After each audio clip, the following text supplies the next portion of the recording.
Everyone has their own way of being creative, and it changes over time, and it's the one place where the rules are broken and where it's most in your interest to find your own way and appreciate how other people become creative, but allow yourself to wander in your own direction and find what is useful for you.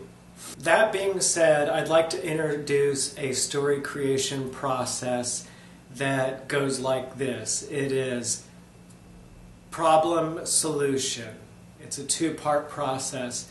And when I use the word problem, I'm not using it like one of life's problems, like running a car off the side of the road, but I'm talking about it's like a math problem. It's something that has not fallen together yet. It's something that's missing something that is by its nature wanting to be changed somehow. So I want to start off by giving you an exercise, and what I'm going to do is I'm going to give you the germ of a story in the form of a story problem. And now, this is a story I won't write, so you're welcome to do with it whatever you want. And this is a story, a lot of the times when I'm daydreaming and I just naturally create stories in my mind, I'll go ahead and look for solutions for the story problem. But I want to emphasize the story problem as a way of bringing a lot of energy into your story creation and finding more creative potential when you're making up new stories. So the exercise is I'm going to give you the story problem, and then you go ahead and find the solution for it. But also pay attention that when you're creating a story, a lot of the times you can start out just by creating the story problem. And this is how you want to work out the story problem before you begin to work out the solution. Leave all the working out of the solution for later. You don't have to spend your creative problem-solving mind energy on that yet. You can leave that for later because that is all going to depend on how you work out the story problem. On an island, there are two tribes. One is the large, powerful tribe, and the second tribe is this break-off tribe of people who don't have much power, usually go hungry during the winter, are often, if they come across anything good, the larger tribe a lot of the times, if they find out about it, will take it away from them. And a woman from this smaller tribe knows that she doesn't, but she likes to go near the wilderness to gather some of her herbs and plant food stuff and that sort of thing. And so she does this knowing she really shouldn't. And one time she's getting ready for a feast, so she spends way too much time near the wilderness, and it starts to get dark.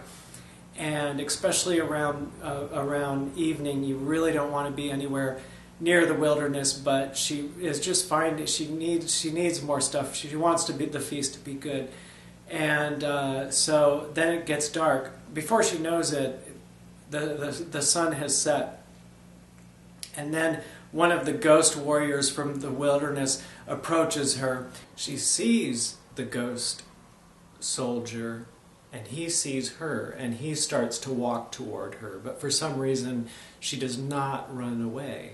And he walks closer and closer, and she's about to run away, and he says, "Wait!" And he shows her he has an arrow in his side, and he said, one of your hunters has shot me with an arrow, but it's from the physical world. I can't pull it out. Will you do me the favor of pulling out the arrow? So she pulls out this arrow, and it bleeds, and she throws it to the ground, and he says, "Thank you for doing this for me. I can grant you one of two wishes. I can either give you eternal life, or I can give you a son who will be the greatest warrior your tribe or any tribe has ever known. And your son will be such a great warrior that he will unite the two tribes, and you will see the people of the world will see a new age of peace and prosperity for all. Which you must hurry and make the choice, though. Which choice will you make? So if you like, you could go ahead and do an exercise where you come up with you write the story solution to this story problem. But the point of this tutorial is about when you go when you create stories, instead of trying to write a whole new story, approach it in a whole different way. When you sit down to write only work out a story problem. As an exercise, don't even for an exercise, just to make this very clear in your mind. If you have an idea that's been on your mind lately, instead of trying to write it as a story, just write it as a story problem. As an exercise, think of something that happened to you in your life that really created a great reaction from you. It was either a very difficult thing for you to go through, or something that caused a great emotional response, and go back to that scenario and change it into a story problem. Now, this is not autobiography, this is fiction, so it's important to completely change the circumstances around, because we're not retelling something that has happened. We're being creative, we're creating something new. We're using our creativity to depict something very different than the events in our own life.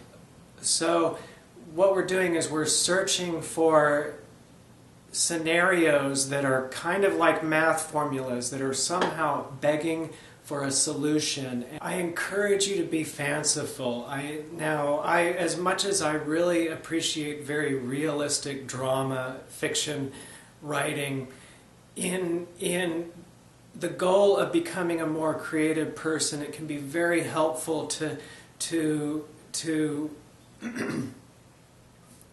have some freedom from the fiction always needing to be very real seeming, and try to think of the most outlandish, amazing things that could happen while creating these scenarios. I'll have a go at it to show you how the exercise will work.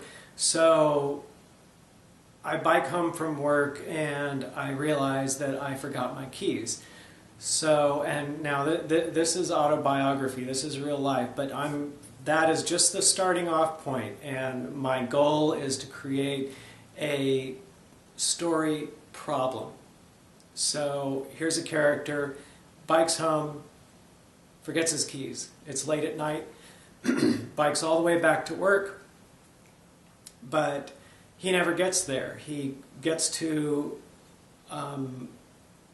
a downtown where the buildings look familiar, but he can't find the building where he works at. And so he decides, oh, well, I'll just bike home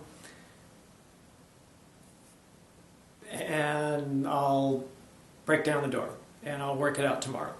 But trying to bike home, gets even more lost, finds himself in neighborhoods that has no idea. The streets, he doesn't recognize any of the names. So I just created a story problem, and I haven't thought about working it out or where it's going to go. Now I just did that just now. I can go through and I can look at just that. You take the story problem, and that's all that you work with. In the exercise, you don't do anything else with it except try to think about how that can be more of a story scenario problem. You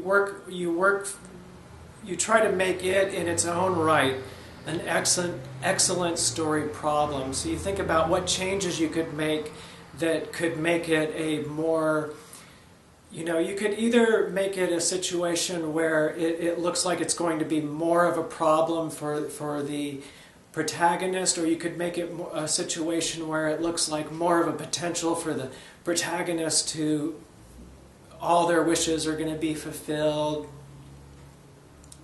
that sort of thing.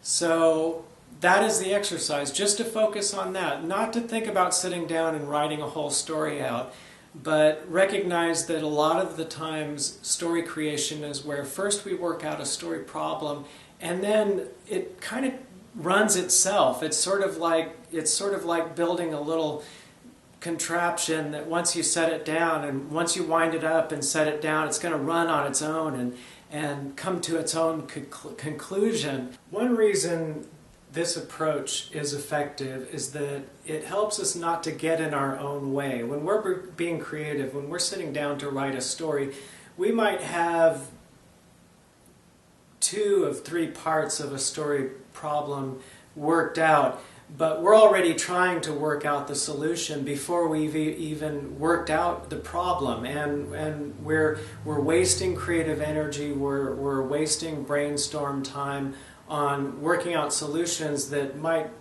not even be needed, because once we do eventually work out the story problem, only then can we find solutions that would fit that problem.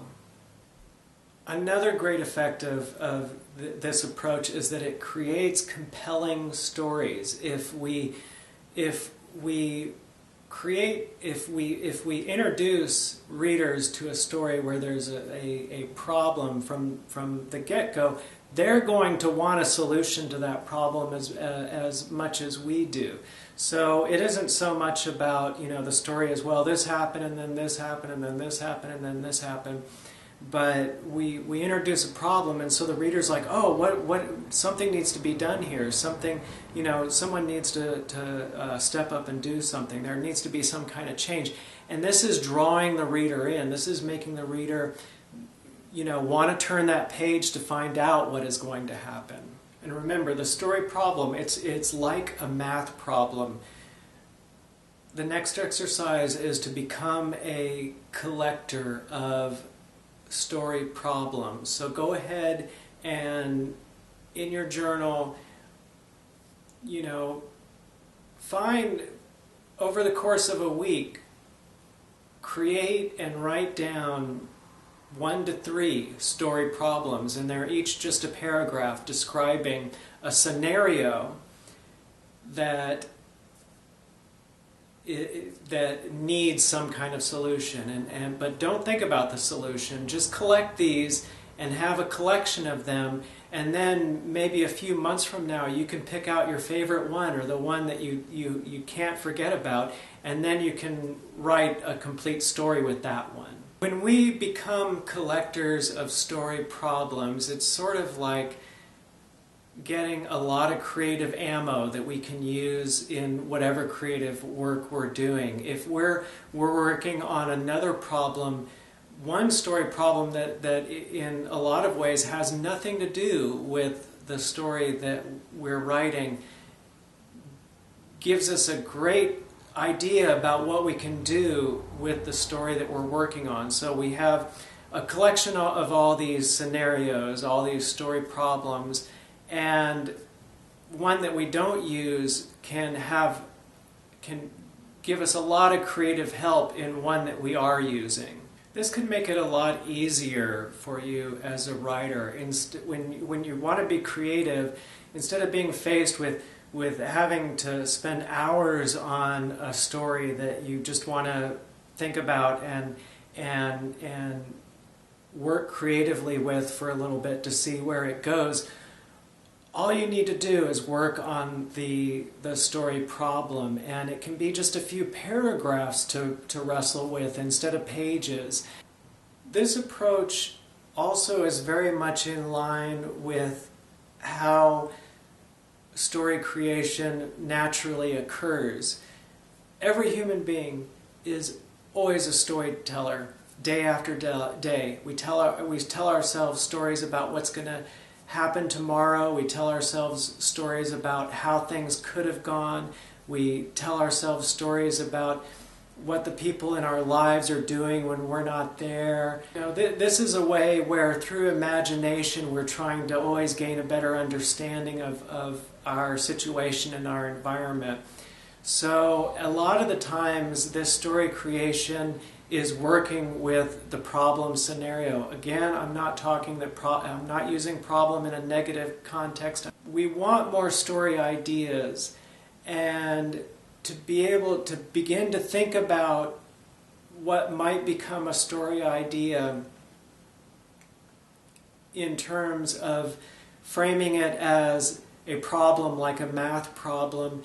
This is going to help us grab onto it before it disappears. This is going to help us get at the essence of it before our working with it takes it apart and dissolves it and changes it into something that it didn't start out as. As an exercise, over the next week, try to find and recognize a story problem. Say that you're overhearing someone talking and they're describing the way their day went, and what they are saying you're finding interesting.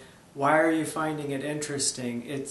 They're describing something that isn't just describing the state of the way their day went, but that state, there's something about it that is like a problem that needs some kind of solution. So if they're describing that they spent all day at the train station and they realize that they forgot to feed their dog, this is a scenario that is begging for some kind of solution. As an exercise, the next time that you're telling yourself stories about your own life, bring your consciousness to it. Pay attention to how you're framing these stories about your life, and look and notice how you frame them as scenario story problems. Just because I want to emphasize that story problems are just as easily positive problems as they are negative problems, I'll give you another story problem that can be seen as a positive. So the protagonist is a loyal accountant at a large company, has worked there for 25 years, day after day, incredibly reliable, and then finds out that the company is going to be dissolved. Everyone's going to get laid off. The building's going to be torn down. But before that, weeks before that happens, the accountant is called into the main supervisor's office and is told that they are being offered an assignment to fly out to a foreign. They can be given a ticket that afternoon to fly out to a foreign country to take care of the owner's estate on this foreign land, and will they accept this new assignment or not? That is the story scenario problem, and it's ambiguous whether it's negative or positive. You can really take any scenario, any life scenario, and turn it into a story problem. So as an exercise, just think of 3 life scenarios and turn them into story problems. And they don't even need to be that good. It's just to get the practice. So you can think of the scenario of a grocery store. So you can say the grocery store.